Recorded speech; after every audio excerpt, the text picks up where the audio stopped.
Welcome to the year 2025. What's your plan? Ain't that the question, huh? If you're anything like me, 2024 was a weird year, just like most of the years before. 2025 will probably be no different, especially if you don't change and do the things you want to do. So, I'm sure that you have a New Year's resolution, right? Put a pin in that. I want to talk about other things first. I'm sure that you've stumbled onto a video like this. This has been referred to as an internet checkpoint.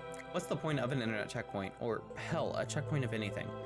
We as people need to have moments where we reflect, and unless we are actively doing things to reflect, we end up attaching ourselves to seemingly significant, but ultimately meaningless moments. That is what I believe the internet checkpoint is. It is a video that is odd, so you click, and then you are surrounded by people also reflecting, so you join in. The same can be said about New Year's. Now, I do not want to suggest that participation is meaningless, but rather that you can employ this specific kind of reflection anywhere and anytime. There is nothing special about an internet checkpoint or a New Year's resolution by itself, but rather the emphasis we as people put onto it. That emphasis is what we will use to plan out what we want to accomplish within a year. The first thing we should do when we plan things out like this is to reflect, so let's take out that time now. I wish for you to join in, but you don't need to comment if you don't want to.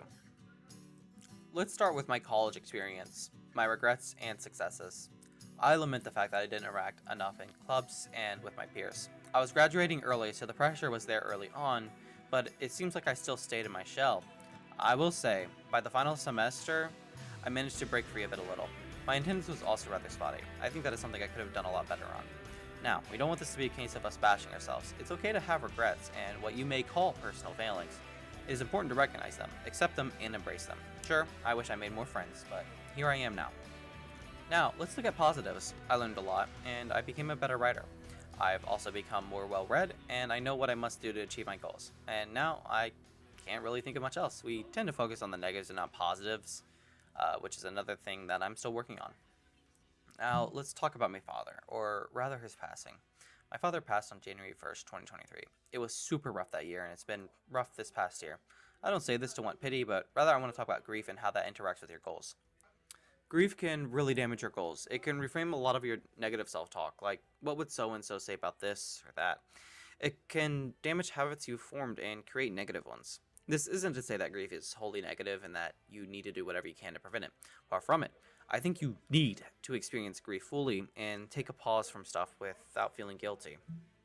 Secondly, grief sticks for a long time, and it may take a long time before you're able to start doing things again. I wish I had advice or how to deal with grief, but I don't feel qualified to give you any advice for that. I will say that this grief allows me a unique look into reflection and New Year's that I will elaborate on in a bit. What I have learned about YouTube and making videos. Firstly, I really enjoy it. Secondly, I think I need better time management. Second is fixable. The first is nice to hear. I swear, I'm gonna get the hacker video done by January 31st. Then go to time to read it yourself. We will do it every month. Further, I'd like to try live streaming. I will on YouTube and Twitch, so feel free to tune in. Now, what is the purpose of reflection and why do we do it? It is more important than ever to take time to reflect on what matters and what you want to do. This allows us to examine what our goals are and where we want to be. We can separate these into dreams, goals, and steps. Reflection helps us create our dreams, which is why I made this section so long. Through reflection, we can truly see what we wish to accomplish. Now, how do we achieve our goals? Alright, well, when I was editing, I ended up realizing that the footage didn't save and the audio didn't save, and I want to get this video out today. So, you have three sections: dreams, goals, and your plan. So, what's your dream? These are your lifelong dreams. I recommend listing them all out and then picking the ones that if you didn't achieve, you would have regrets of. And we can focus on those ones as they're more important. So, my one dream of mine is to play music. Okay? And let's set a year goal. All right? Make 2 to 3 albums. Right? Now, we have to plan it out. Okay? So, the way I like to do it is you have a yearly plan, which is my goal right there, and then separate it by quarter. Q1, I want to learn more about music. I have some books on music theory and songwriting. I'd like to get through those first. They would help me with my albums. Alright, Q2, make 1 album.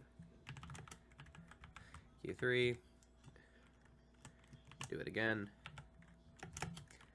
etc., etc. So, there's the plan, alright? Now, we have our Q plan. Let's focus on a month, right? And my month would look something like read, theory, book, learn, I don't know, 6 songs, and then read the songwriting book. This will hopefully be enough to set me up for Q2 properly. Alright. And then when I get to Q2, I plan out Q2. And then we would plan out the month of January. And then within the month of January, we would plan out each week when the each week started. And each day we'd plan out each day when it started. That's how I like to do it. Key thing with this is that you want to make sure that you